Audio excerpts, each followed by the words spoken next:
And welcome to everybody on YouTube. This is Off the Hook Overtime, where we can take your phone calls and continue our lively discussion online, not on the air.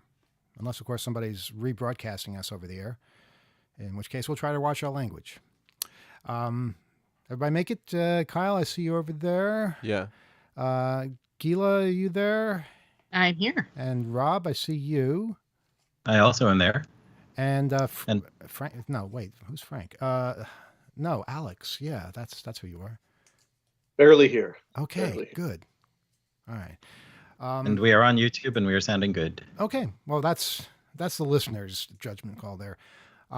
So, anyone have any points they want to expand upon from what we were talking about before with Twitter and freedom of speech and disobeying laws and various fun things like that? Well, one important thing, we were talking earlier in Off the Hook about the protests coming up over the next weekend and so on regarding the reproductive rights situation we find ourselves in. And I do want to raise the point for anyone considering going to protests that one of the very basic protections you can get is to leave your phone at home. If you must bring your phone, turn off location tracking. Also, do not have Face ID or fingerprint ID enabled on your phone, because if you are arrested, and Alex, tell me if I'm wrong here, but I believe the prevailing rule is if you are arrested, the police cannot force you to input a passcode. They can, however, force you to unlock a phone with your finger or your face. Yeah, I believe that's the case. And it goes back to the Fifth Amendment, and forcing you to provide a password could be considered a form of self-incrimination. Yeah, it does seem that way. I don't know. This whole Twitter thing kind of bugs me because it's not that I shy away from arguments. That's not it at all. It's that I don't like bullies, and this is what we're heading towards, is where the bullies come back, can say whatever they want, can incite all kinds of horrible things, and we just have to treat it like, oh, yep, freedom of speech, and you got to let them say what they're going to say, regardless of the fact that they have so much more pull than anyone else will ever have. And it just seems like a really, really bad idea. I mean, we would not have had the last 4 years of hell were it not for social media. There's no question about that. And I just worry about what we are facing in the future. Alex, yeah, go ahead. To go back to the point that I had made during the ordinary hour of Off the Hook, which is that the reason why Twitter can discriminate on the basis of viewpoint about what it publishes and what it doesn't publish is because it itself has First Amendment rights. So this whole notion of Elon Musk returning the concept of freedom of speech to Twitter is at the same time destructive of Twitter's freedom of speech, because it would at that point eviscerate its own ability to distinguish between speech that it likes and speech that it doesn't like, and treat everything, as just one big dumpster fire. And really, that's where we were with Twitter prior to 2016. I mean, remember this many years ago. There were no rules about this. And if you don't have some form of rules or some form of community standards, this is going to deteriorate very quickly into something that looks like one of those fringe, image boards that are out there, the 4chans, the 8chan, 16chan, 32chan, whatever the hell they're up to at this point. Yeah, is that really what we want from Twitter? I mean, it almost seems as if Elon Musk, in his return to this no-holds-barred version of public discourse and public dialogue, is trying to destroy the very thing that he's intent on buying. Well, he's being a disruptor, and being a disruptor is cool. But basically, when you talk about the rules, who makes those rules? The people running the platform make the rules.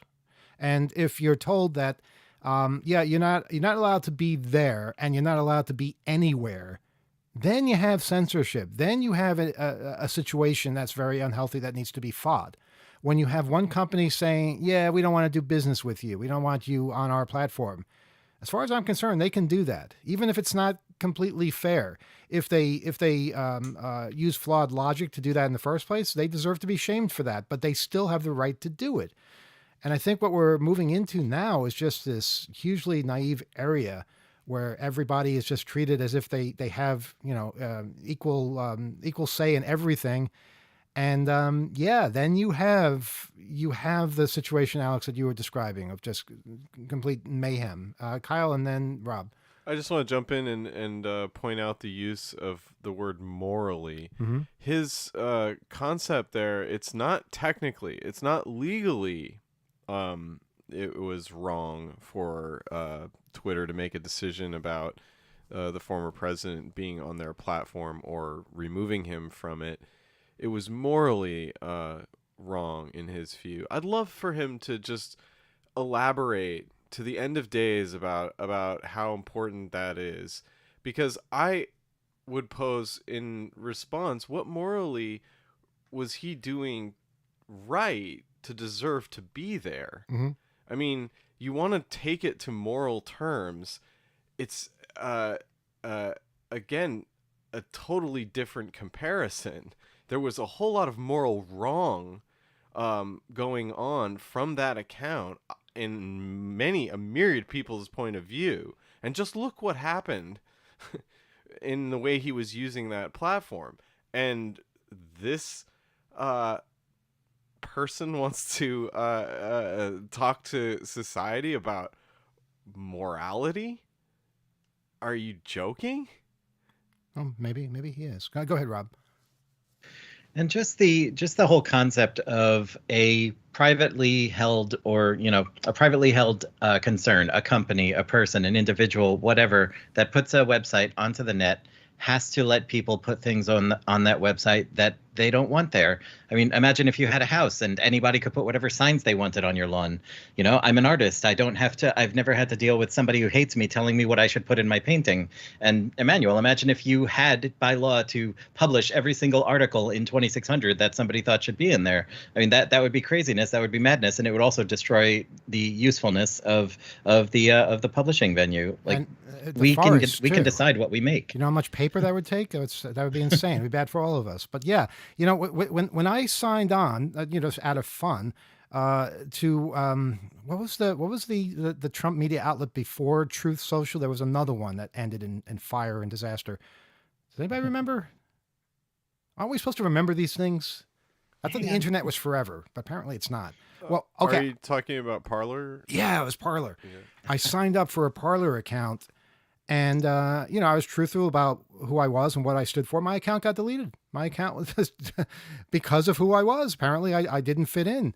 Apparently, they can do that. That's not a problem. And you know what? I said, fine, go ahead. That it just basically proves what I thought about you. Because I didn't even get to say anything. I just had a profile, and that was enough to get deleted just because it didn't match. Well, they're going to have a problem with this too. It's, it goes both ways. If we're forced to have every conspiracy nut and right winger and white nationalist given a free speech platform on some outlets like Facebook and like Twitter, then I guess the left wing has to have outlets on everything that they hold near and dear.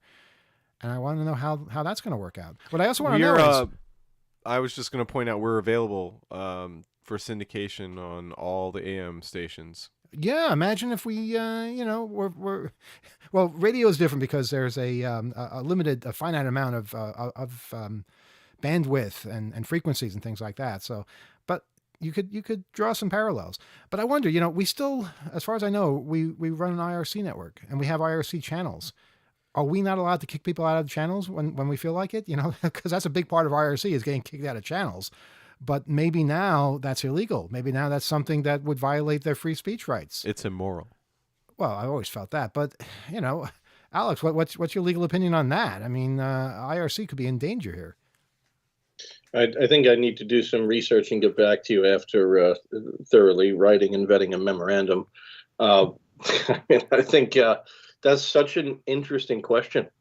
I don't think that anybody has ever thought of the application of these crazy laws to a service like IRC and I think because of the amount of users that would be on IRC, it could come under the purview of these laws. But unlike something like Twitter or Facebook, there doesn't seem to be any kind of helm of IRC, right? In the sense of nobody individually controls it. No, there's no entity that can. Channels have operators, so whoever the operator is, they control that, and there's a system operator too that controls the entire network. Possibly. So maybe the system operators. So maybe like back in the day, like UIUC, right? University of Illinois Champaign-Urbana, right? That was one of the big IRC. How about IRC.2600.net, our own IRC server, currently up right now? We control the domain.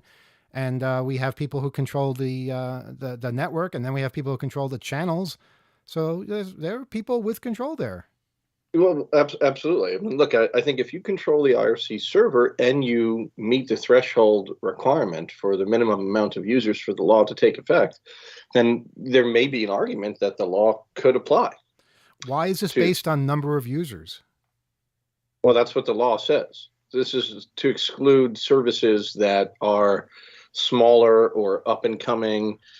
I feel like Gila has the statistics more at her fingertips than I do, but I think it's something like 50 million or 5 million. I number 50 million. What was it, Gila? It's 50 million. So, right. So IRC, I think it would be tough. I don't know if there are. I don't know if we have 50 million users, but okay, so maybe that's how Trump gets away with it too, with Truth Social, because they don't have 50 million people. Right. Yeah. I mean, look, that's a good point too, that they've chosen a number that's high enough that it would apply to Twitter and Facebook, but low enough that it wouldn't necessarily implicate Truth Social and Trump's. Hang on a second. If they go and they kick off even more people, then they go below 50 million, problem solved, right? And they don't have to do it anymore. True. Yeah. That's true. But the whole point of all of this nonsense, right? And the removal of any kind of barrier or community standards with respect to free speech or dialogue isn't necessarily to make this more of an egalitarian public sphere or public square or place for debate. The whole idea behind it is what we've known for really quite a long time now. I would say at least over a decade, which is that contention and pugilism attract people. You fundamentally, you think about going back to elementary school or junior high when there was a fight in the hallway, everybody gathered around and watched it, right? Nobody just kept walking. This is the same reason why we rubberneck when there's a car accident on the side. Like, we like to see this type of tragedy and conflict, and we observe it and we watch it. And that observation and this conflict generates more and more users, more and more eyeballs on the platform, and they stay on the platform longer, the longer or the greater the conflict is. And the more time you spend on that platform, the more data and analytics are being collected about you. The more data and analytics that a platform has, the more likely they are to be able to monetize that data, to sell it to advertisers, and and put some kind of bizarre promoted ad in front of you. I mean, it all seems to be very basely and simply designed to attract people to this type of fight. But Alex, to carry on that analogy just a little bit, if you're, in an elementary school and you're walking down the hallway and you see, two kids having a fight, you're tempted to watch for a little bit. What happens when you walk down that same hallway and it's two teachers having a fight? It's a little bit different, isn't it? It's, it carries a different amount of weight. So what I'm saying is that when you have a huge following, I think what you say should be under a bit more scrutiny, just like, elected officials are held to a higher standard based on what they say and what they do. I think the same thing should hold true if you have all of these people hanging on your every word, or even maybe the blue check mark is how we do it. Maybe, if you have one of those, then you have a higher standard you must live up to, whereas anybody else can basically just speak out of their ass, to coin a phrase. But again, when you have a huge number of people, I do think that is something that changes the whole dynamic. Kyle, did you have something? And then Gila. Gila, go ahead. Gil first. I'm thinking about this. I was looking at some stuff about HB 20. This is the law in question is HB 20 in Texas. And I'm thinking about the intersection of HB 20 and Elon Musk buying Twitter. Because remember when this passed. Remember when this happened. This law was passed in September. This bill, this law, I suppose, came up as a knee-jerk reaction to Twitter banning Donald Trump. That's the whole point here, was they're saying, well, you hurt our hero's feelings, so we're going to pass a law against you. That's where it came from. And there's a reason that these exist in Texas and in Florida. They're still enjoined by the circuit in Florida. But I wonder what's going to happen with this if Elon Musk is like, oh, well, Donald Trump can have his Twitter account back. And they're also, they're required to be really transparent about policies like this. It's bills and ownership of large social media companies should not be knee-jerk reactions to anything. The immediacy that people are trying to act with now in so many ways is disrupting the norms of so many things. And I don't mean disrupting in a good way. I don't mean disrupting in the way that it's become used in business. This is bad. People need to think a little bit. Well, that's the hard part. I'm present. I think in this conversation is the possibility of those numbers being boosted, and I'm hearing this number. I'm getting the feeling that it's arbitrary, like that it could change this threshold number, and these things, as you said, it was sort of a made up law. This number, or this threshold itself, could be changed, and I'm curious also what might play out as far as users and what the kind of error rate of or cushion, shall we say, of fake users there would be in various instances if a company could boost their user to get above a threshold, or perhaps remove users, labeling them as a sort of synthetic user, or so as to fit a threshold that suits whatever that entity wants to do. Oh my God! I just thought of it. So somebody, if they want to hack us on our IRC network, they just have to create 50 million bots, which they could do, and then all of a sudden we have to follow that rule now and let them say whatever they want to say.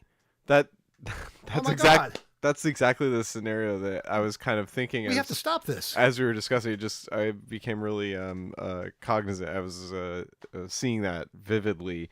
The other small thing I wanted to point out was from what Alex had been talking about, is this life cycle sort of information and ads and targeting. And I just want to add, I want to complete the circle of that ad and user information lifecycle, and that is the age-old, the one we know most about, and that is the ad itself. Once it's targeted, it makes you feel inadequate, or as though you're missing something. It's selling you a lifestyle or something about yourself that you don't know you need, and of course that enrages you and makes you want to go and lash out at others or prove some asinine point just to score one because of how manipulated you've been in that circle of this sinister data brokering. Rob, then Alex. The salient point here, and a really interesting point now that I think about it, is that HB 20 specifies that the site must have 50 million active monthly users. And I'm wondering, like, does this include the bots that are all over social media? There are lots of spam bots, there are lots of fake accounts, but there are also some good bots. Will this put the onus on sites like Twitter to verify their users' real identities, so to speak? And how would they do that in countries where they're not connected to like national ID systems or things like that? There is so much. There are so many cans of worms here now that this is going to open. I would love to hear what our listeners think about this. Yeah, I think bots would be counted, Rob. Just because they would count as a user. I guess it would depend on how the act had defined what a user is, but there certainly would be an argument to discounting bots. But my main point was that, speaking of arbitrary numbers, ours is 802-321-4225. If you want to call, because I thought this was about taking phone calls, Emmanuel. Don't we want to take Yes, some but phone? you said you wanted to say more things before, so that's why. But That's it. Gila, I think you had something too. Yeah, I was looking at an older article from when the law was passed, and just the specificity of the way it works. And the bill also require law. It's a law. I apologize, but the way it was written was that you have to, or the social media companies are required to investigate any reported illegal activity within 48 hours. And I cannot, even for a moment, understand how that particular proviso might be adopted by malicious actors. I cannot imagine that people would not just be operating on good faith in that particular piece of this law. They're just the way it's targeted. It's very much like, we're going to get you, Twitter, and we're going to get you, Facebook. It's like, hey, Zuckerberg, we're coming for you. Now, do I have issues with Mark Zuckerberg and the way he runs his company? 100%. Do I think this law is terrible? Also true. Can two things be true at the same time? Yes. 802-321-4225 is our phone number. 802-321-HACK. What if Twitter started charging people a monthly fee? That would Weren't certainly, they talking about that? That would weed out a lot of people, including me. Well, that's a thought. That was one of the suggested changes that Elon Musk was floating, is to do that, but specifically for corporations and government entities.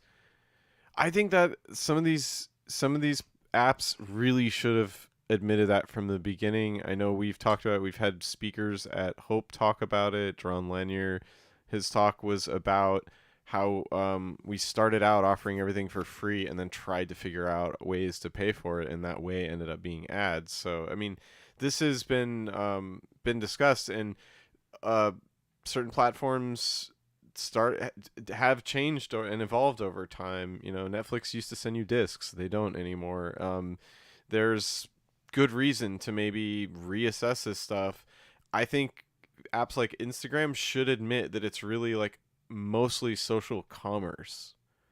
Like the tagging and the photography, that may have been where it started. We love the idea, but that is not how we are using Instagram. It is totally a like social marketplace, like social commerce site. People create personas, they're talking about what they do, then they do brand endorsements, and immediately it's like, okay, this is an ad. Like it starts one way and it is not how it ends up once that profile's built. And so like I think they need to really admit, like, what are we for? Go ahead, Gila, and then we're going to take this phone call. And I think the question is also how things could be tiered in the same way. And, you know, is looking at social media, and when people and brands are trying to have the same conversation at the same time, and sometimes it's fun. Like when there were a bunch of snack food brands sort of tweeting at each other like they were people, and that was very funny. But I was looking today, I was on Cameo today, I was looking at something, and there are a bunch of people on Cameo now who have two different tiers for their videos. You can pay one fee if it's for a regular video and another fee if it's like for a business shout out. So what those two places come together, I think. Yes, Kyle. Exactly. And I think you maybe like take a look at how it is being used and maybe add a level to that, and if that moves in a better direction, because I think in many ways, yeah, the promoted stuff and the sponsored stuff, was ads, but there are other tiers of I guess usership and ways people take advantage of that. I mean, think of the rules around tagging your thing as this is an ad, or like this is for an endorsement, I'm being paid to say this, basically. And then how often that is enforced. It's not really enforced. Like if you don't say that you're paid for something, what's going to happen? Who honestly gets their some kind of discipline after that. They don't. It's maybe like enforced by peers. If you're caught in some, in broadcasting, drama, it's enforced. The FCC enforces that in broadcasting, but not online. Not online, Right. not on like a social marketing platform as I described it. Go ahead, Gil. But do they enforce that? I mean, like when you're talking about sponsored content in TV, specifically, like I'm not. I'm stuff talking that- about the apps. I'm saying that No, it I is understand. a No, guideline. I mentioned it, and mean- yeah, they're supposed to. They don't always, obviously. they're supposed to. But like if you are in the middle of a Saturday Night Live sketch and you realize that this is actually sponsored content for Taco Bell, I Yeah. don't know. But they didn't say it was SpawnCon for Taco Bell. I Like, see. SpawnCon is absolutely insidious. Well, and it is And- incredibly hard to discern. Go ahead. Mhm. No, that was Yeah. I was just pointing to make a You point. can't really tell. I mean, there's like so many the type of advertising now. There's a lot of like breaking the fourth wall and like the consumer being in on things, knowing what's going on. Anyway, we can talk about advertising another time, but anyway, that is a factor to it. I think we have a call. Yes, we have a patient caller who's sorry been about waiting. that. Good God. Okay, and that's what happens when we turn a new button up on the board. So maybe here. turn the Skype channel down just a little bit. Okay, Skype goes down. Let's see. This is where everything gets screwed up when we introduce a Turn new. your headphones. We're gonna try this again. Try that once more. Okay, I think we have a caller. Is there a caller there? Hello. Yes. How you So doing? Ellen, Hello. Yes. caller, go ahead. Yes. This is Eleanor. You are correct. I had two different things I wanted to ask you about, or maybe three. Okay. But I got back from a trip to find out that my long distance had been cut off.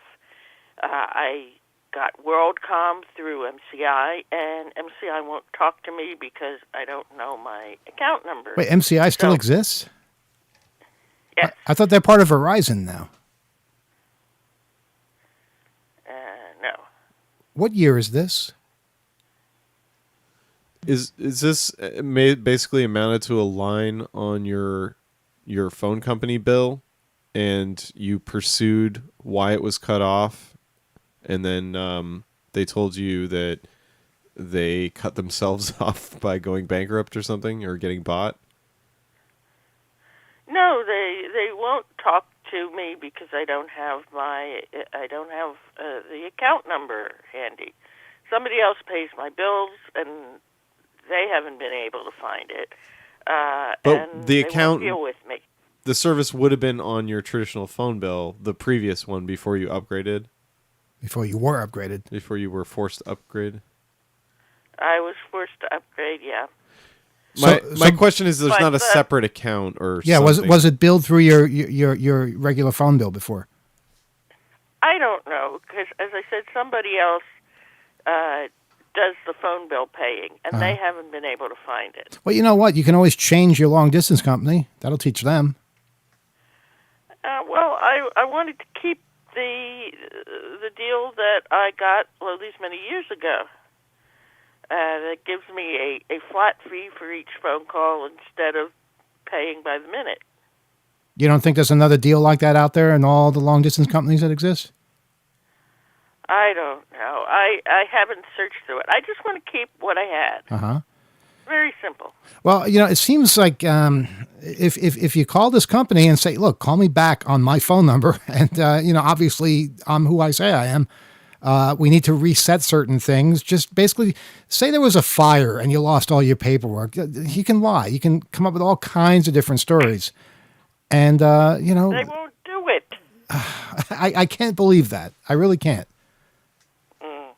I mean, if it's physically Okay, impossible. So you can't help me. Well, I'm just right. saying it doesn't seem to track, because what if the person that pays your bills is no longer on this earth? Okay, what if that happens?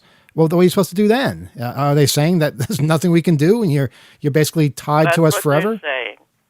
Well, then you're talking to the wrong person. Ask to speak to a supervisor. That does not make any sense. I've tried. It hasn't worked out for me yet. All right, any listeners out there have advice? A separate related to the forcible upgrade. Mhm. This box that they gave me for if there's if the electricity goes out, it only works if you have a corded phone. And what I have is 2 handsets. Is there such a thing, do you know, as being able to have one handset and one corded phone for the same phone number? Yeah, it sounds like if you have like a wireless base station and you're talking about an indoor wireless handset, right? You have 2 of those? Yeah. So wherever there might be another jack for your telephone in the wall, I would imagine you could hook up a like a slim line or just a small telephone that is wired versus that handset. There's all kinds of little accessories and stuff. You might need to make multiple plugs out of one, like get splitters and things like that. But it's certainly possible. Okay. Now, my separate question has nothing to do with me personally. Mm-hmm. Is about the wretched Pacifica Safety Net people that have asked the FCC not to renew WBAI's license and complaining about Gary Knoll and Christine Blasdale and you, Emmanuel. Yeah, that was funny, wasn't it? Yeah, it's not something we really know a whole lot about, but yeah, it's some wacky people are going around trying to get WBAI taken off the air. Unfortunately, as is so typical with the left, they're affiliated with Pacifica already, and they want to take down another part of Pacifica because it's not part of their faction or something like that. I don't know why we're included in this. I really don't. Well, they're accusing you of hawking the Hope Conference, which is for profit, which you own. Yeah, well, all we do is talk like we do with 2600 meetings, like we do with every activity that we're involved in. We let people know about it, and most of the time, we're trying to get people to participate, to speak, to engage in some way. It's not about selling tickets. We tell people go to the website for more information, including tickets. Yeah, it's there, but we never ever give prices out over the air.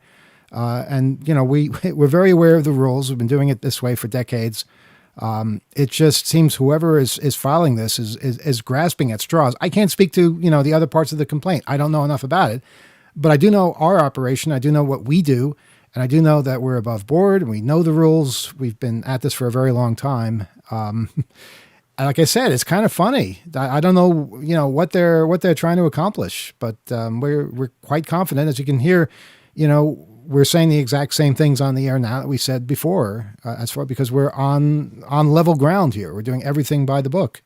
And there's so many things do you make a profit from selling tickets to the Hope Conference? I personally, I don't make a penny, and anything that comes in that's above our expenses goes right back into the conference, and that's just how we've always operated. So the only people who make money off of this are the people who run the venues, people who sell food or other things to our attendees. But we're just trying to break even, make sure that we don't lose our shirts, and make sure we're able to do it again. And so many of the things that we're doing on air are for fundraising efforts at the station. A lot of the things that we come up with for the premium gifts are donations themselves.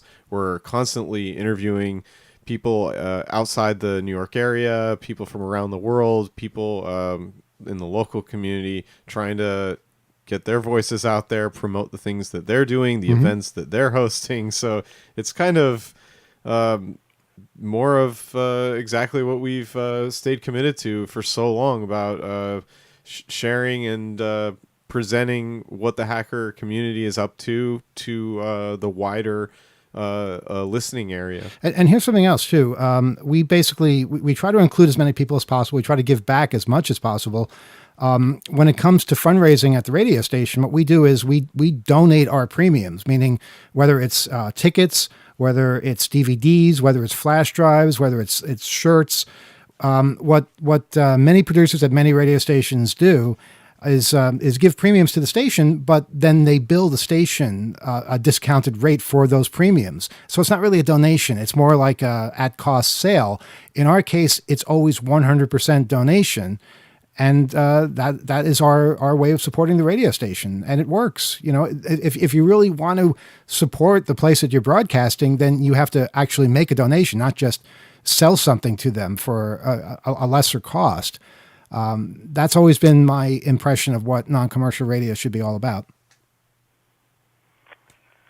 Has anybody come, any of the people on our side come around to talk with you about defending this petition to deny? I'm not going to go into details as to who I've talked to and who I haven't talked to, or what they said, but basically, everyone has been very supportive, and I think we all share a bit of disbelief at how ridiculous this is. The thing that's annoying is that, and maybe Alex can speak to this, when these kinds of frivolous complaints are filed, it gets expensive because you have to defend yourself, even if it's complete nonsense.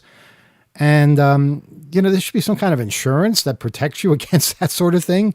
But there's absolutely nothing that you can do to prevent it, because there are these crackpots out there that will simply come up with all kinds of craziness. And, you can't just not show up. You have to say something. You have to, pay somebody to do, the defense to prove that you're in the right. And then when you're exonerated, you're still out that money. It's not like you have to, the people who make the accusations are responsible. So it's really... Yeah, they're trying to bleed us. Yeah, I think that is what we're really looking at here. And when you look at the people that supposedly are behind this, they've been trying to do this for years. I don't know why. I don't know what gets into someone's head that would make them want to destroy a part of a network that they belong, or they did belong to. Maybe it's some kind of disgruntled people that no longer have the positions they had in the past. I don't know. I don't care. We just want to do what we do. And be left alone by people who have all these ridiculous fights going on. Alex, did you have anything to add to this? Yeah, sure. I mean, I think with respect to your point about this being having to defend yourself from nuisance suits, and there should be some kind of rule against this. I mean, it's a very interesting policy choice that we've made in the United States, about litigation and who funds it and who has to bear their costs. So it's a very rare instance in a lawsuit that a party is granted attorney's fees. Everybody asks for attorney's fees at the end of once a case has gone to some kind of disposition. The winner is going to ask for their attorney's fees. They're never granted. They're very, very rarely granted as a matter of course, because we have made this policy choice a very long time ago in the United States that parties have to fund their own litigation. In the UK, it's exactly the opposite, and it acts as a disincentive to filing a frivolous lawsuit, because they have something known as a loser pays model. So that, let's say, I'm in litigation with, Alex Jones, right? And, we're fighting each other, a long, hard fought battle, and I win. And we've been fighting for 2 years. Well, Alex Jones then is on the hook for all of my legal fees because he put me He deserves to be. Well, he should be. Yeah. Let that bastard rot in jail, I say, for not paying. Yeah. The downside of this too, though, is in the loser pays model as opposed to the funding your own litigation side. Once you get so far into the litigation, once you've sunk a certain amount of costs, it then becomes difficult to walk away. It's like being at the casino, in the sense you have to keep going. You got to keep chasing those losses. You can't afford to walk away and then cover the other side's costs because you already sunk so much into it. So it's hard. It's a very hard balancing act, I think, to figure out what the right policy is. But going back to the merits of this particular accusation with regard to Pacifica, I think we should just let it run its course. I don't want to speak to the facts or to the merits at all on this. I think we should. I think we should move on. No disrespect to the caller, but I don't mind talking about it. I mean, it's if someone accuses us of something, I'm an open book as far as this kind of thing goes. I think we all are. It's nonsense. But caller, you seem to know more about who's behind it than we do. We just, saw some ridiculous. Sherry Gelton. I don't mean the specific names of people. I mean, what do they represent? Quote, Pacifica safety net. And what is that? The people who tried to put Pacifica in, I think it's receivership. Are these the same people who took the station off the air in 2019? You got it. Okay, so that's significant right there. Goldmacher. Okay, that's significant that it's the people that actually came in and took the station off the air in 2019 and lost in court when it was challenged, and BAI went back on the air, a few weeks later. But boy, those were some dark days. And okay, it kind of makes sense now. We sort of embarrassed them quite a bit, actually, on our airwaves online.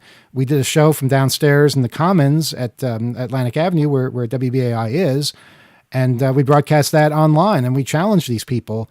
And we basically said we're not going to play ball with people like this. I believe we were offered to go back on the air if we didn't criticize them. I remember that kind of a statement being made. And of course, we refused to do that. So I think there's a lot of animosity towards us because we didn't back down, because we expressed us, the same reasons as always for speaking out on what you believe in. That's when the people who want to shut you down always strike for that. Does anyone know who Paul Landsbergis or Nancy Cohen or Michael Herco are? No, I have no idea who those people are. Why? Are you looking for them? They're the three people in the WBAI listening area who are supporters of the petition. What do you mean three? There's only three people who support the petition? You heard correctly. There are exactly three people in this Pacific and safety net. Is this to fulfill some sort of legal obligation that you have to have a supporter in the local area? Right. Okay, so who knows? Maybe they don't exist. Maybe they do. It's not hard to find three people to sign on to anything. So who they are, I don't think really is that relevant. Well, if those three people could be persuaded to leave the suit, they'd just find three more. They would just find, they'd pay off people. Who knows? It's I don't think that's the way you fight this. No. Gila, did you have something? Looked like you had something to say. No? Okay, sorry. Does Alex agree with you? I don't know. Alex is in lawyer mode now, I think. Possibly. I don't know if they'll pay people off or do any. I wouldn't suggest anything like that. But I think I think they might threaten people. I think they might threaten to kill their parents, if they don't sign on. Am I going too far? Am I saying things I shouldn't say? I don't have an off switch. I'm sorry. As long as you preface it with, I believe, or it's my opinion, right? I mean, which I'm sure you meant to do. Yeah. Okay. I could say that too. Yeah. Then look, then you're entitled to your opinion there. Mm-hmm. But I think to get at the point at which you're driving at, I think, which is that it's easy to find people to sign on to these things. I think you're right. I think if these individuals drop the suit, they will probably find others to pick it up. Especially if the threshold number is so low. And if that's the case, I mean, I wonder about the wisdom of the procedural choices that we've made to bring these types of challenges over to the FCC. Anyhow, it seems sort of nonsensical. But I think I think that the more we give this thing oxygen, the more it can have legs. And so I think that we should starve this nonsense of oxygen. Okay. Well, hopefully the FCC feels the same way, because they're the ones that currently have this complaint, I believe. But I honestly don't see it going anywhere. Not certainly not as far as we're concerned. And yeah, well, I don't think it. I find it hard to understand how they could lump you in with Gary Null and Christine Blasdale. I think it's probably a personal thing. It's probably because we were outspoken.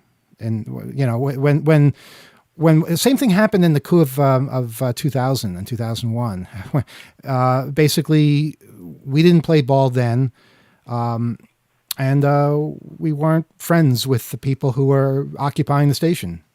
Even though we managed to stay on the air, we never signed on to the nonsense that they expected us to. And mind you, we don't want to be in a position where we're having to take sides. We just want to do the radio show. Make some kind of fundraising goal when it's time, to raise money for the station. But beyond that, we don't interface with much else there. It was never the point. So these age-old battles where it makes no sense to us, because at every moment when it comes to how does the show interact with the station, we approach that moment anew, even if we're behind on the last premiums. We approach that moment anew. We say, collectively, what can we do to contribute to this goal? And we try to get our listeners as invigorated and excited and interested and engaged in that particular need for the station. What this group is doing, these kinds of actions, it's a perennial thing. It's unfortunate we've seen this kind of stuff, and it's people to take a look at that situation, that moment when we're saying, hey, we need to get some new producers, or we need to get some more outside donations, or donations that are continuous billing, that kind of BAI Buddy program. All those ideas and programs, and getting fresh shows on, fresh programs, really even just having a vision for the station collectively.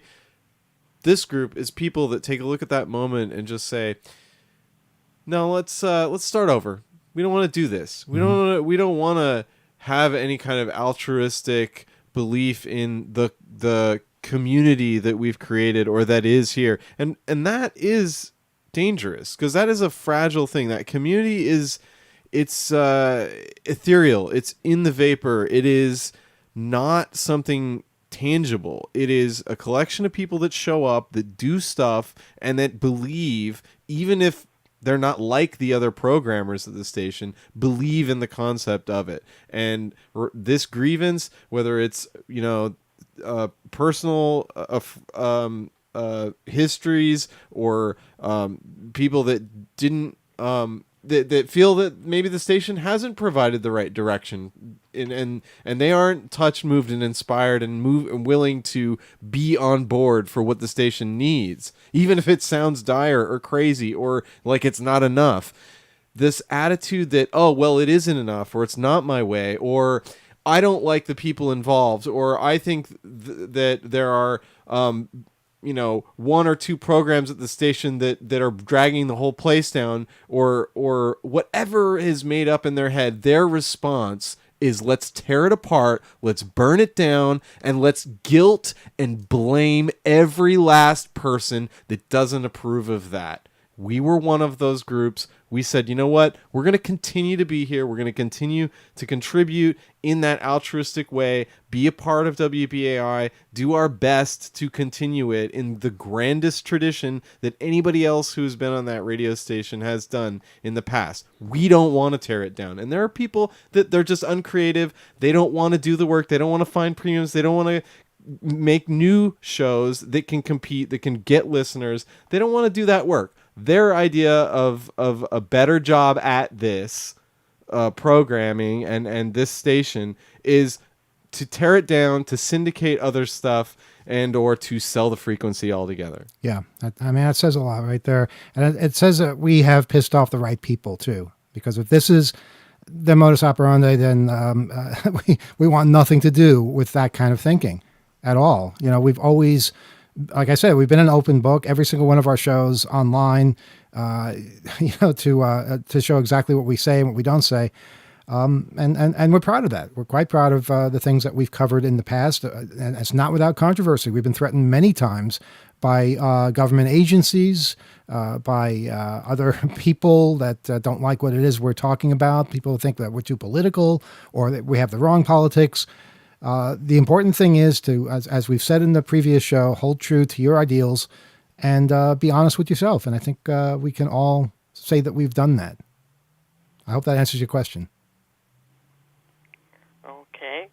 Oh, I hope you'll keep us posted about the case as you are involved in it, since they've dragged you into it, whether you wanted or not. Well, you actually seem to know more than we do. How are you getting the information?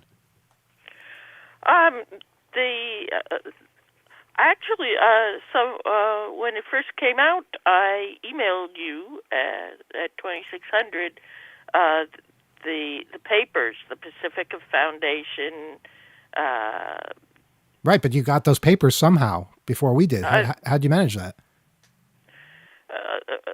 It was I was part of a group. I get emails from people who support Pacifica without tearing it down. Oh. And so I was sent the download thing, which I downloaded and actually read for the actual papers and their actual exhibits, and so I passed them along. Yeah, I went through some of those exhibits myself, just out of curiosity, and they have entire shows transcripted. It's hilarious. Yep. I was reading our show and just basically us fumbling with the phone, trying to get things to work, and just basically berating each other and having all kinds of fun on the air. It's just I couldn't put it down. It was really funny, but I just they got it from the 2600. Of course, because we have everything available. Yep, that's what we do. Anyway, anything else? We're going to move on, see if there's anybody else out there. That was it. Okay, good hearing from you. Good evening. All right, take care. Our phone number, 802-321-4225, 802-321-HACK. Good fun. It's just, we try to keep these things off the air or off the discussion because, it's... I don't want to waste time with our own personal baggage, but this isn't baggage that we asked for. It's baggage that's been thrust upon us, and it's not our baggage. So take it back to the airport. Fly down somewhere.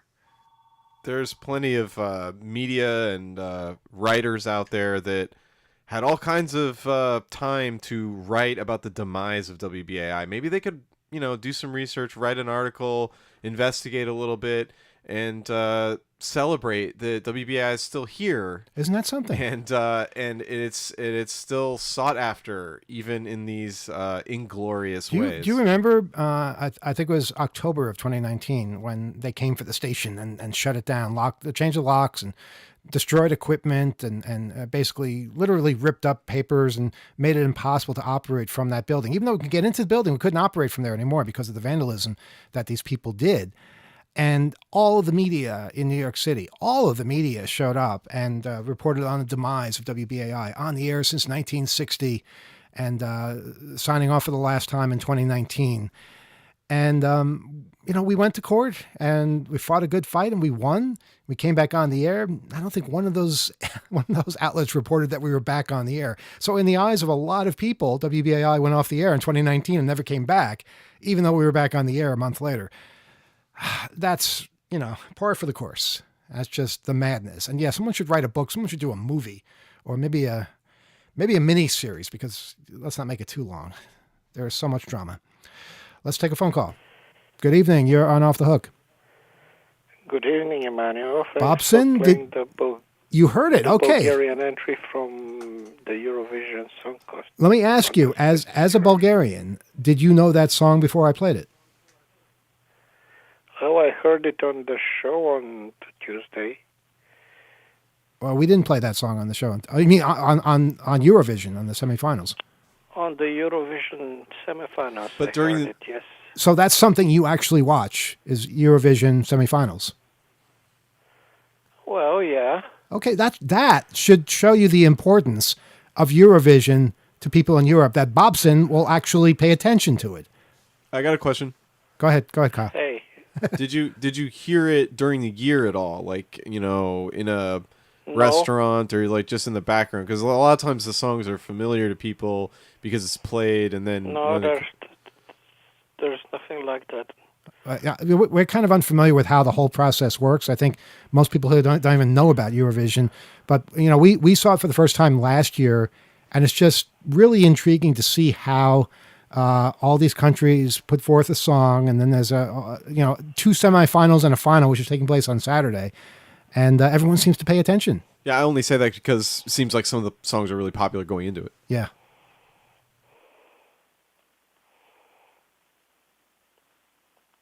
Oh, well, no, the song is weird and the band is kind of strange that are doing it.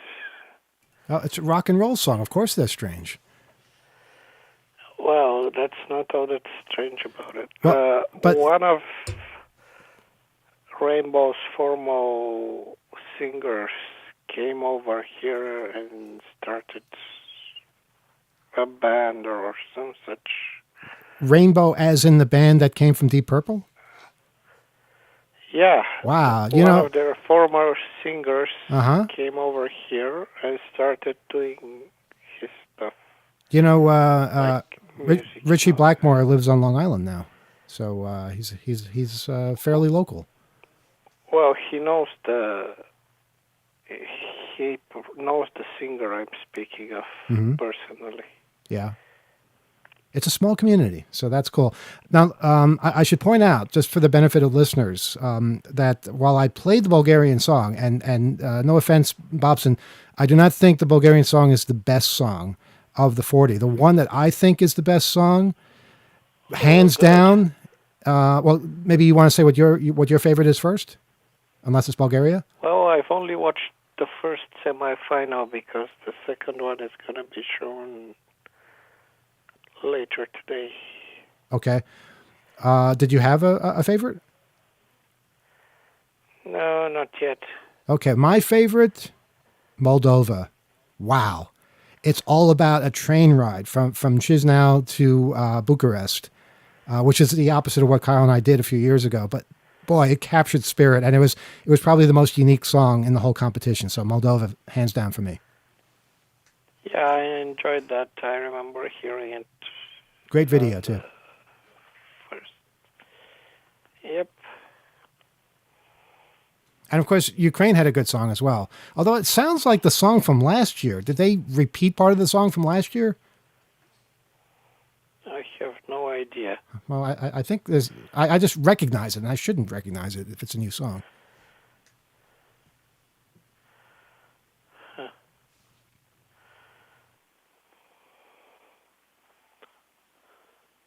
Well, Bobson, Alex here. Coxie Bobson, by the way. How dare you? You just declared war on his ancestors and called him a water buffalo on top of that. You think so? Maybe. I mean, only Bobson will know, right? Right, Bobson? I mean, I'll leave you two to settle that score. But Yeah. go ahead. Yeah, I answered your question. you did. I didn't hear it because somebody was talking over you. Oh, okay. Answer his question again, please. Bivam Tikax. Yeah. Okay. Very good. All right, so it's on at dawn, I guess, is when we'll settle this. Yeah. All right. Very, very glad to hear that. I'm wondering though, with this whole Eurovision thing, I've never seen any of it. So we're in the finals now. Is this like where the semifinals are there? The first semifinal was last night, and the next one I think is it today, and then the final is Saturday. Is that how it works? But I mean, how are they judged? Second semifinal is on Thursday night. Thursday, okay. European time, of course. Uh-huh. And the they, final is on Saturday. And Alex, you can see all of the songs on YouTube. Just type in Eurovision 2020, and you'll see something with 40 songs. 2022. I'm sorry, 2022. You'll see 40 songs, and you can just play them all. It doesn't take very much time because they're all 3 minutes long, so you get through the whole thing in about 2 hours. Well, I'm wondering though, are they judged on the basis of a live version of their song or a recorded version of their song? And I'm imagining this room or a concert hall festooned with the flags of the European Union, where everybody goes in and plays on equal footing. But I'm not sure if that's the case. Well, as far as I know, this every time the location where it's performed is based on last year's winner. Yeah, last year Italy won. Last year Italy won, so this time it's a concert hall in Italy somewhere. Mm-hmm. And I might add that last year Italy's song that won was a rock and roll song, which doesn't happen very often. Yeah, it was. Oh well. So yeah, as far as how it all works, I got very confused by the rules. I know you can't, people vote, people call in, but you can't vote for your own country. You can only vote for other songs from other countries. But then there are other ways of voting too, from I think expert voters or something. I'm not really sure I understand how it works. I do know that last year somehow the United Kingdom got 0 votes. So I don't know how that exactly happened, but it's a weird system, just like most European soccer systems are weird in our eyes. Well, it's good fun, I think. Yeah, it's great fun. What I don't understand, though, Israel, not in Europe, but they're part of Eurovision. Australia, really not in Europe, and they're part of Eurovision. Maybe, we could get into Eurovision somehow. I also noticed in this year's competition, there's a lot of songs in English, and a lot of songs where there aren't even accents. It seems like, like Belgium and Germany, it seems like Americans. And a lot of songs where the actor or the singer has a copy of themselves, and they're like clones of themselves. There's a lot of copies of people. There's videos, because every song has a video. Sometimes it's a live performance, but it's still a video. But yeah, as Kyle said, a lot of the protagonist of these videos, in the end, you find out, that person is him. It's all circular. It's duplicitousness, maybe? It's been done before. It's just... Yeah, some of it's really cheesy, but it's all good fun. And it's all, I was just listening before to BBC Radio 5, which I just found out exists. And it's a sports channel. And they were having a rousing debate about whether Eurovision was better than Euro. Euro being the soccer competition that takes place every 4 years. But they were having a good conversation about who has, more affinity to their country and how it brings out the best in people. Not the kind of sports conversation you hear in America, but it was really kind of interesting to listen to. Well, sounds good. Mm-hmm. I wish I had heard that stuff. Well, you can probably find it online. I'm sure it's easy to play these back. That's how I did it. Oh well, maybe. All right. Well, I think we've covered just about everything. Any other questions or comments before we move on to I think our final call? Well, nothing I can think of. Okay. Thanks for the show, and have a good night, everybody. All right. Good hearing from you, Bowson. Oh, and Alex is holding up some kind of Bulgarian dessert. Do you want to tell us what that was, since he can't see you? Yes, Bob. So I have I haven't tried these yet, so I think you need to call back next week. But I did stop by the Bulgarian grocery earlier this morning on my way to Pennsylvania, and I had picked up some varove. I think it's called varove. Is that right? It doesn't sound like anything that... They're basically like these milk chocolate kind of wafers with, it's a cacao creme. Cacao, I guess, is cocoa-based, yes. Yeah. Yeah, and creme would be cream, right? What we would see as KPEM would be creme, right? Yes. Yeah.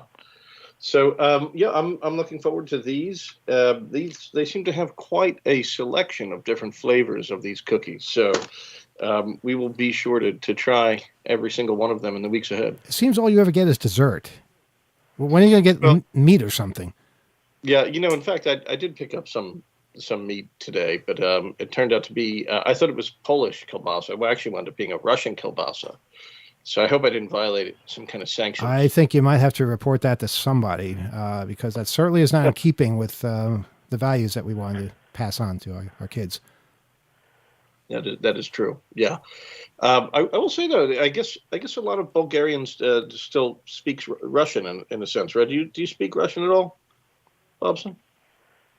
Well, yes, I studied it in grade school. Right. So я говорю по-русски чуть-чуть. What a wise ass. I think, and correct me if I'm wrong, Bobson, but a lot of people in Bulgaria don't want to speak Russian. They just were forced to learn Russian when they were growing up because of the influence, right? Well, there's that too. Mm-hmm. Yeah. Well, прости, дед Бобсон, мой друг. Emmanuel очень странный мальчик. Yes, same to you, doubled. I'll look that Это up later. правда. I'll look it up later. Bobson, great to hear from you. Take care. Have a good evening. Thank you for All the right. show. I think the sun is coming up where Bobson is right now, so that's always good to hear from him. Okay, so we're going to open the phone lines for one more call. That's 802-321-4225, 802-321-HACK, and then we'll be signing off for this week.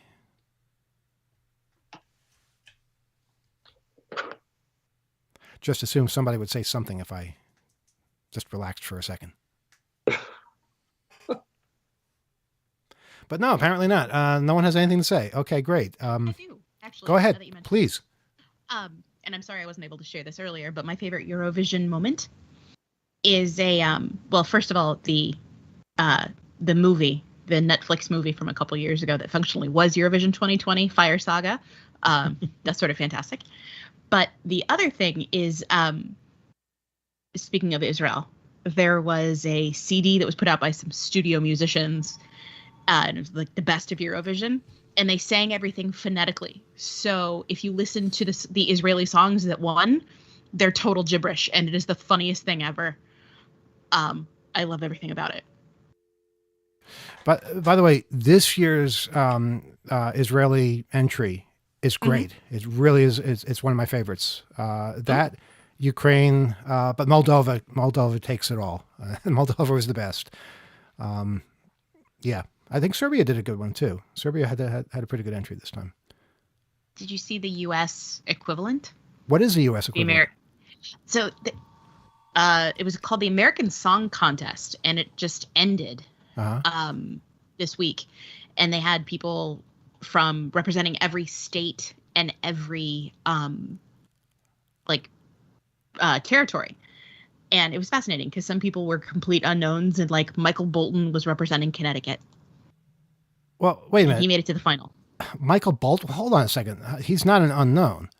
No, some people were complete unknowns, and some people were not. Yeah, but why? Okay. First of all, how come we don't know about this? Second of all, shouldn't it be for people pretty much on an even level? Like, to have Paul McCartney competing, with the kid next door who just learned how to play guitar, kind of unfair. It should be something. Honestly, I don't know how they found the initial representatives, but if you're thinking of a singer from Alaska, so Jewel represented Alaska, but got eliminated in the early rounds. I will admit I wasn't watching it. It sounds like mostly superstars then, but I think it'd be more interesting. Really? Okay. Really? All right. I think it'd be more interesting though if there are new people that are new on the scene. It should be new music. And do not disagree with you, but I would also say that the Netflix movie Eurovision: The Story of Fire Saga, which came out a couple years ago, was really quite good. The music was good. They got actual Eurovision performers from previous years to make cameos in it.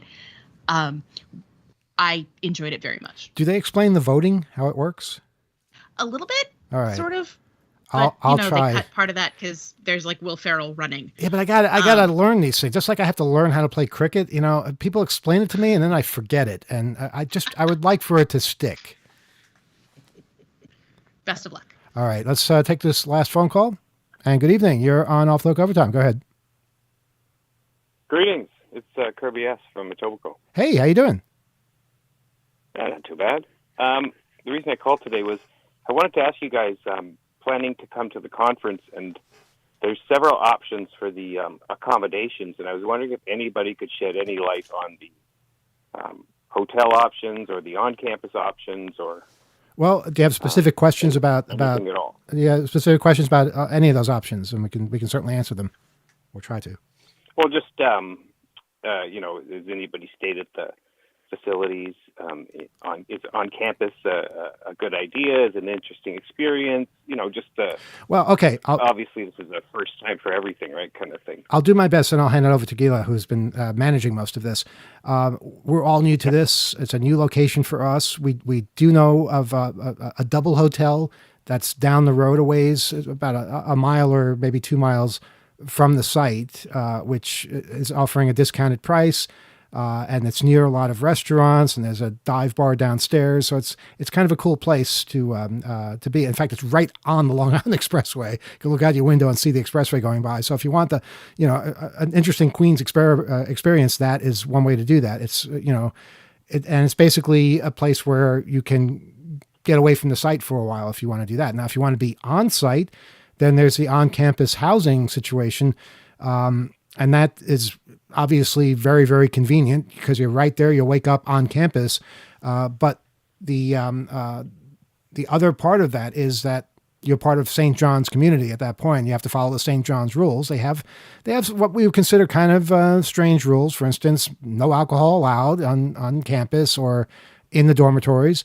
And the dormitories are same sex. So, you can't have, say, a husband and wife or a family or a girlfriend and boyfriend. You can't have that in the dormitory. So if that's something that is a deal breaker, that's what the hotel is for. But if you want something that is really convenient and right on campus, and I think that's a good option. Now, Gila, go ahead.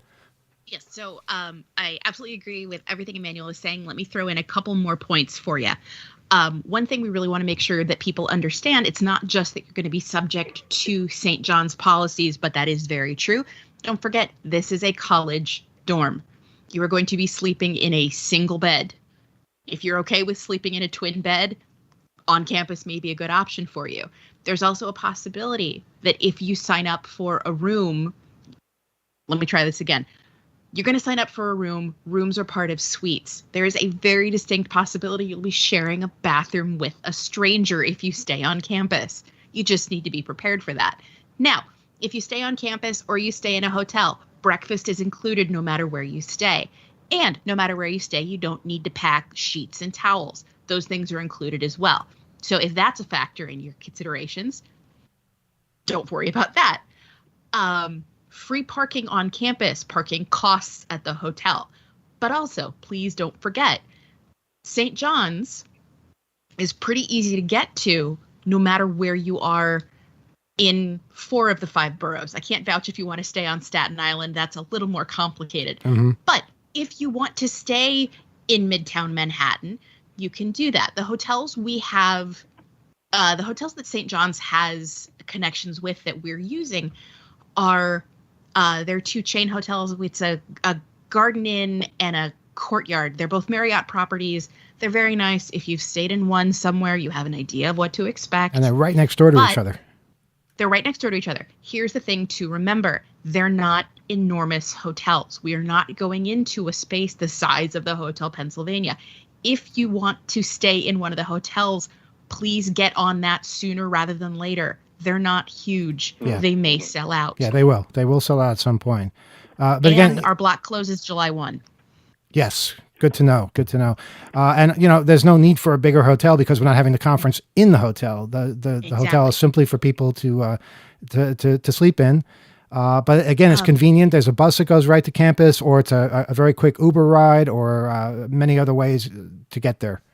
Lots of places to stay. One very important thing we want to remind you about in terms of staying on campus. And if there are questions that you have that we have not answered, please give us a holler.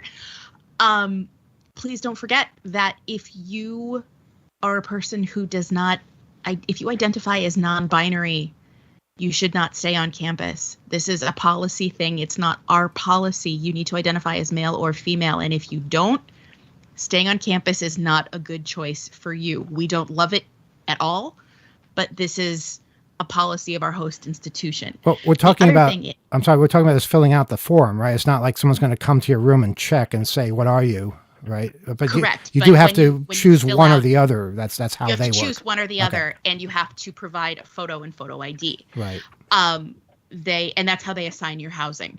The other thing we need to remember is that if you don't stay in the dorms, you can't go to the dorms.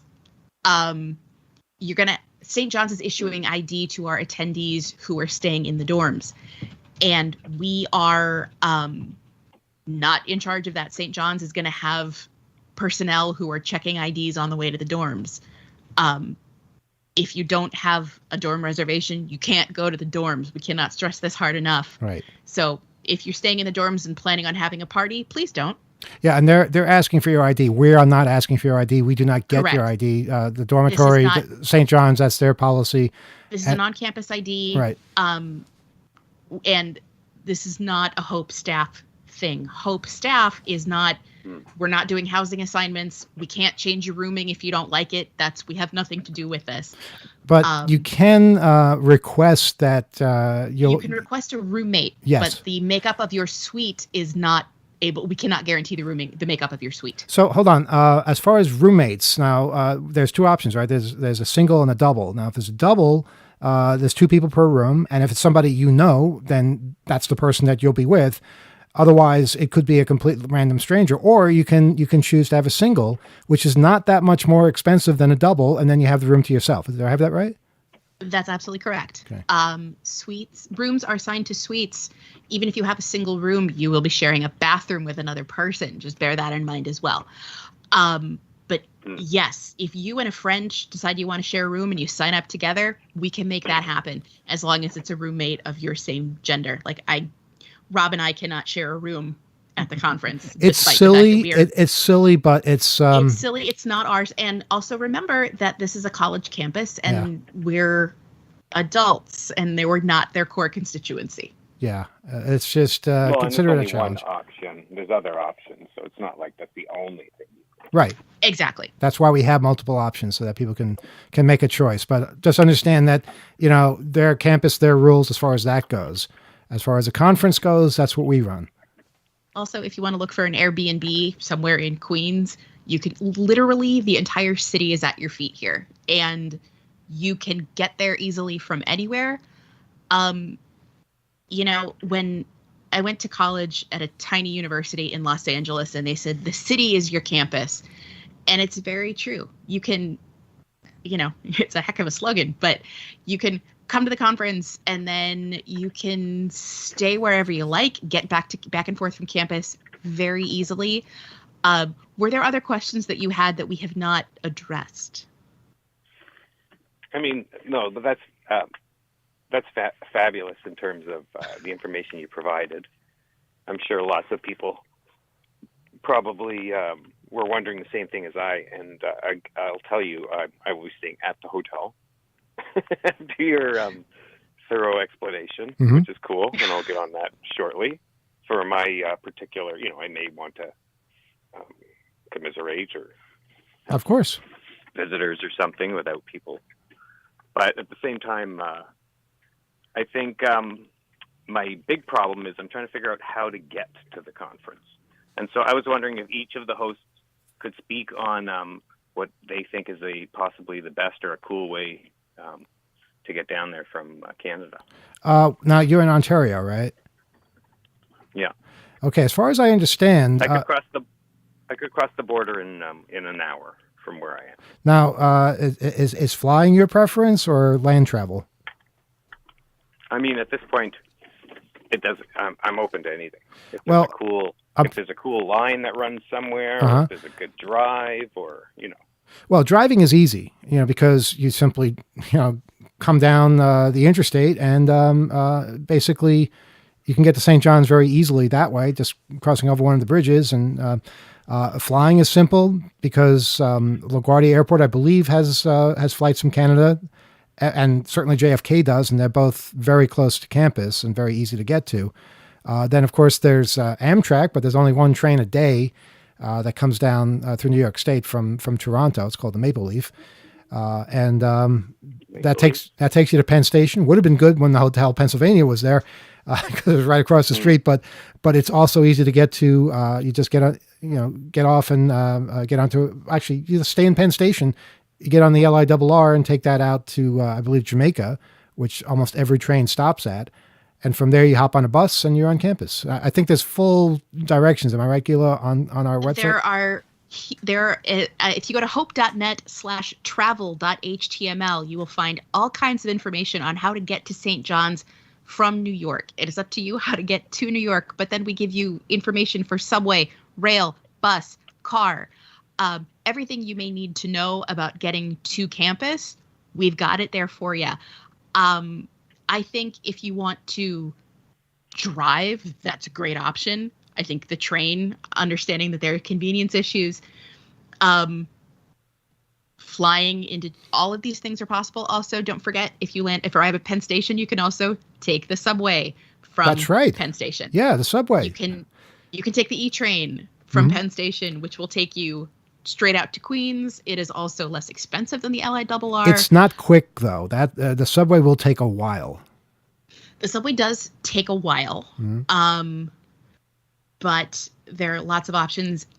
If it were my call, I would say when you get to the city, take an express bus out to Queens. I am a huge fan of the express buses, which run directly from Manhattan to Queens. Or really they run to all the boroughs, but the ones we're talking about here run to Queens.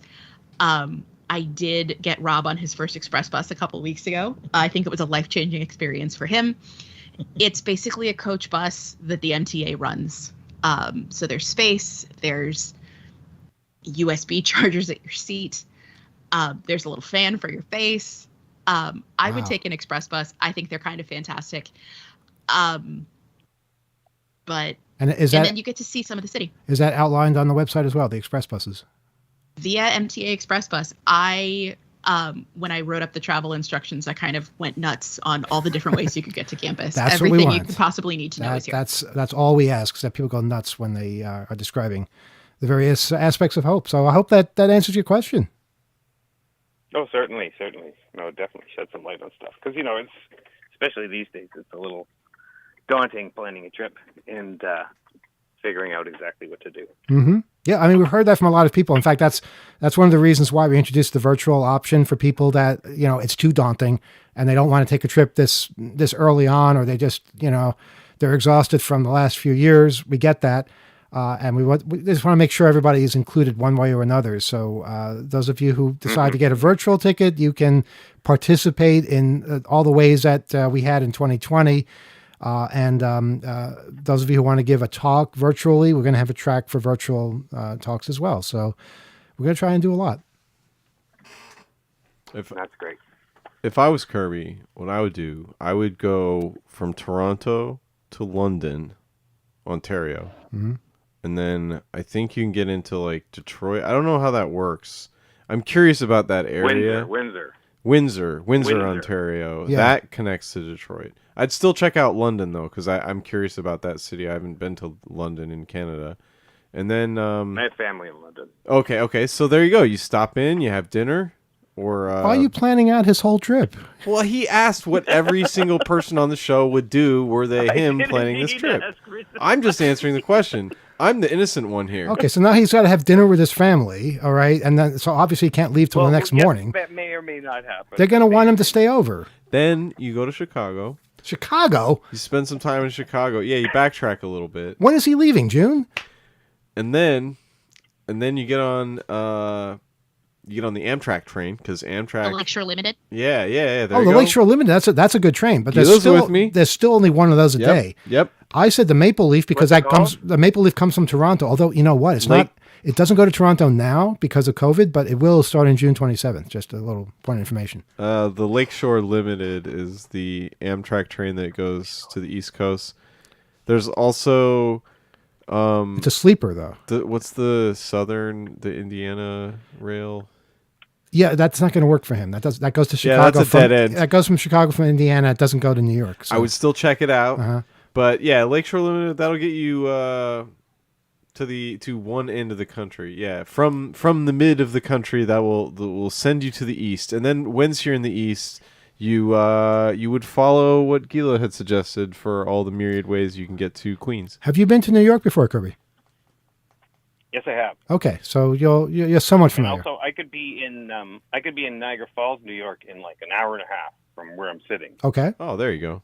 That's another way. Well, the Maple Leaf there's stops been there. I know that. You need a barrel. Well, some people have told me to go do that because there's all kinds of commotion at our airports right now. Okay. The regulations that the government still has in place are taking 2 or 3 minutes extra per customer.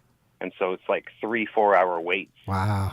To get processed in and out of the Toronto airport. Interesting. Okay. So yeah, maybe. That's why I'm probing around. Are you thinking of taking a plane from upstate New York or getting on a train in that area? Mm-hmm. Some people they go to Buffalo Mm-hmm. and they take planes from there. Okay. Well, that would definitely work. That's quite easy to access. Mm-hmm. And maybe a train, even just cross the border and get it on a train. Well, only one train a day, but as far as I know. Yes, Gila, go ahead. Okay, I'm coming up with a new idea. All right. Okay. Get yourself across the border. Fly to JFK. I got it. Okay. Get yourself across the border. Fly from, I don't know, is it Buffalo? Fly from that area to JFK. Take the air train to the E train to the bus to campus. That's how I would do it. You don't need the E train. You can get a bus from Jamaica after the air train. That's also true. Yeah. Take the air train to Jamaica and then get the bus and then you're there.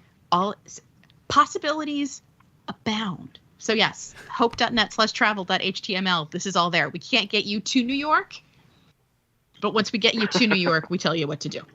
I feel like there's a competition. Very helpful. I feel like we've just started the Hope turn-by-turn competition. How do you get to Hope? You don't tell us exactly where you start. We don't really care that much. Hope is the only conference where getting to the conference is part of the conference. Yeah.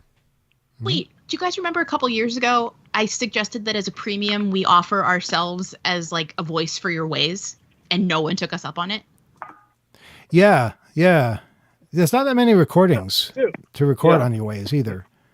This is what I'm saying though. Like I think getting directions from the Off the Hook panel.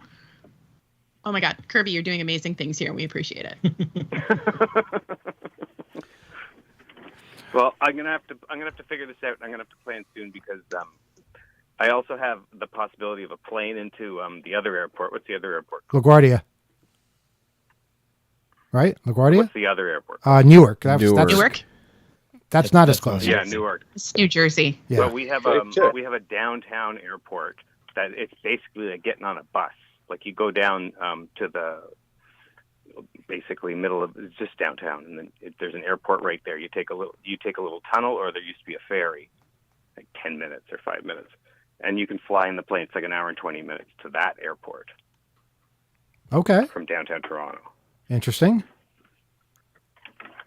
Well, whichever way you go, I'm sure it'll be good. It'll be unique. We're going to figure it out, and we're going to we'll get there one way or another. Okay. And keep checking hope.net for updates on the conference. It's going to be amazing. Thanks for listening. Yeah, absolutely. And we'll see you in July. Oh, yeah, you bet. All right. Take care. Great. Bye-bye. And I think that's going to do it for us here tonight.